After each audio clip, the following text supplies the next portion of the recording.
তাদের পাশাপাশি সার্জিস এবং হাসনাতদের যে জনপ্রিয়তা অথবা তারা যেই জায়গাটাতে অবস্থান করছেন এগুলো নিয়ে যত দিন গিয়েছে ততই ঝামেলা পাকাইছে। আর আজকে ফাইনালি সমন্বয়কদের সেই টিম ভেঙে গেছে।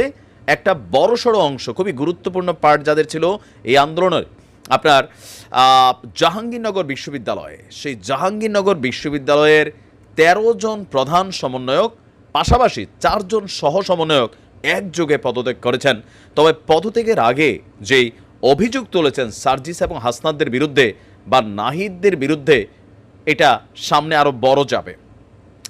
বৈষম্য বিরোধী ছাত্র আন্দোলনের সমন্বয়কদের বিরুদ্ধে অতীতে যে সরকারি দলগুলো ছিল তাদের মতন আচরণ করছে এবং গণঅভ্যুত্থানের যে স্পিরিট সেইটার বিরুদ্ধেই তারা এখন কাজ করছে, এমন অভিযোগ তুলে জাহাঙ্গীরনগর বিশ্ববিদ্যালয়ের 13 সমন্বয়ক এবং 4 সহ সমন্বয়ক তারা পদত্যাগ করেছেন। আজকে বিকাল 5টায় বিশ্ববিদ্যালয়ের ছাত্র শিক্ষক কেন্দ্রের